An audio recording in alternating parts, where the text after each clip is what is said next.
question 2.3. A spring mass system has a natural frequency of 10 Hertz when the spring constant is reduced by frequency 10 Hertz. And then the spring constant is reduced by 800 Newton per meter. Okay, when the spring reduced, the frequency is altered by 45%. Find the mass and spring constant of the original system.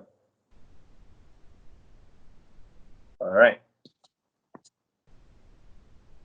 Let's do this here. First question is, if you want to solve anything, and the question already gave you in terms of hertz, your frequency or your natural frequency in terms of hertz, the first thing you need to do is change it from frequency to omega. All right. We know that omega n equals to 2 pi f, right? So if natural omega equals to 2 pi times natural f, all right? Omega equals to 2 pi f. This is the formula lah. So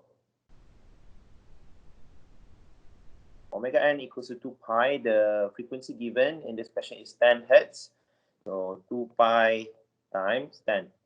Omega n, you get the value of 62.83 radian per second. All right. Settle that one.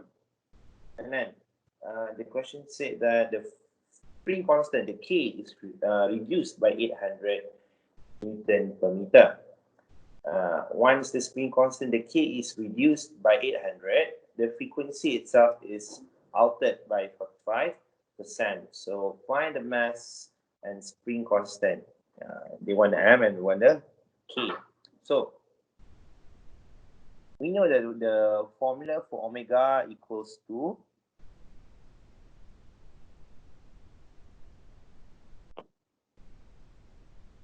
set K over M, square root K over M, right? Okay, this is square root K over M. And then, what else? Yeah. Since the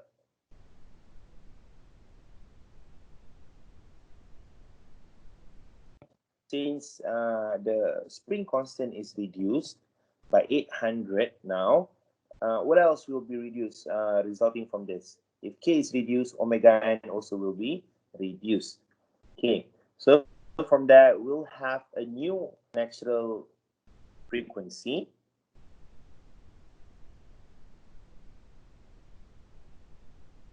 We'll have a new natural frequency to be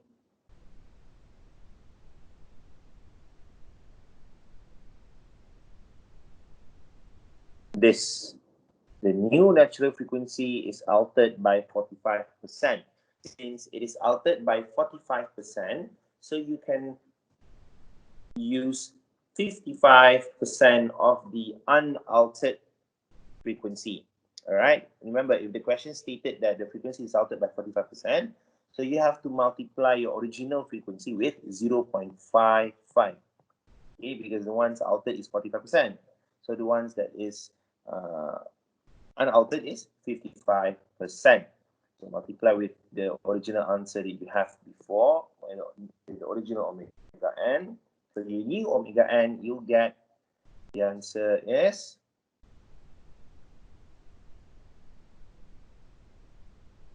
62.83. Multiply with 55%, you get your new omega n to be 34.56 radian per second. Okay. Now,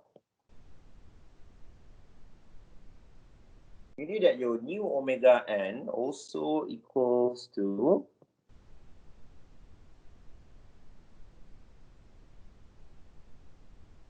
new stiffness divided with the new m, right? Let's say we make everything as new lah, easy. So your new omega n here is 34.56 equals with your new K. What is your new K? Okay, your new K here, your new K is reduced by 800. So your new K equals to K, the old K minus 800. Remember, if anything happens and any changes occurred, your mass will stays the same. All right, remember that M or your mass stays the same. So even though the natural frequency, even though the spin constant is reduced and the natural frequency also is being altered here, your mass value will still be the same. So I'm just going to define the new and the old mass as M lah, because M stays the same. So the value also the same. So now, from these two equations here, we have to find the K. So how are we going to do that now? All right, how are we going to do that? First, from our original equation here, since we don't know the value for mass yet, okay, and since mass is the same, we can equate mass from both the old and the new equation. Okay, so I'm going to try to find the mass first for the old one. So for this, if I'm going to find a mass, which is equals to change place with omega n.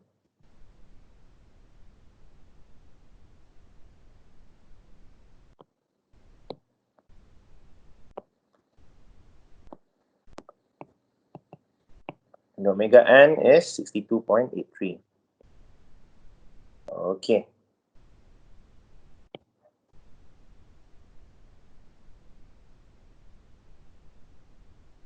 So this is the first equation.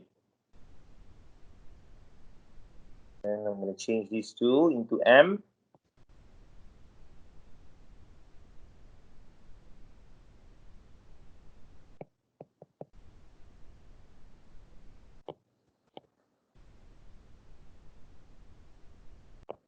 And this will be the second equation. All right. And our sixth step is equate both equation in terms of M as the square root M as the subject of the formula. Equate them both, and then you get first equation equals to the equate with the second equation. So you get it to be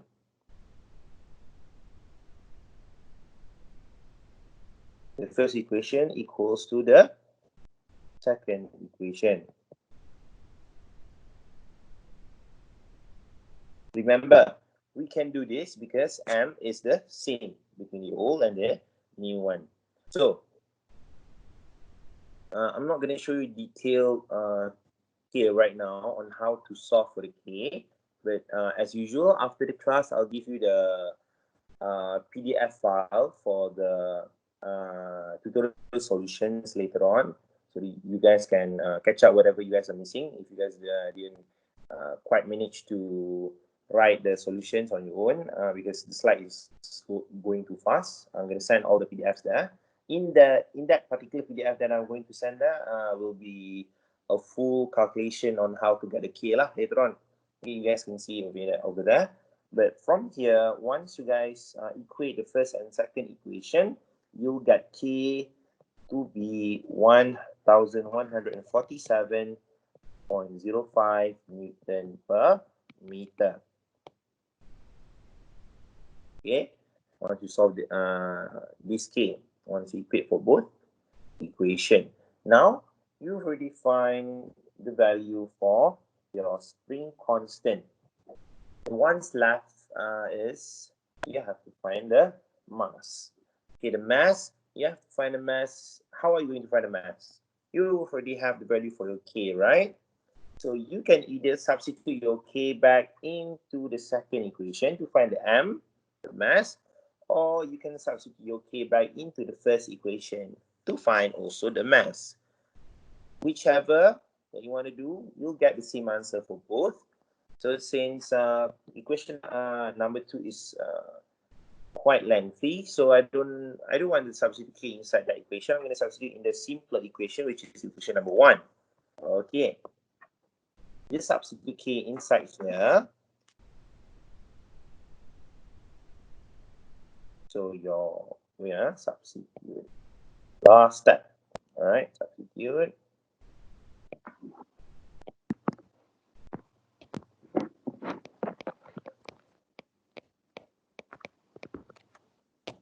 So substitute your k inside here.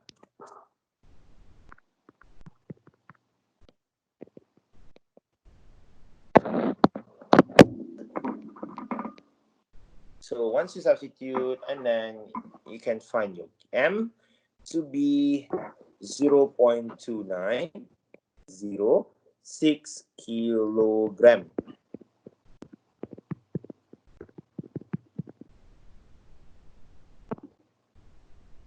And this will be your answer.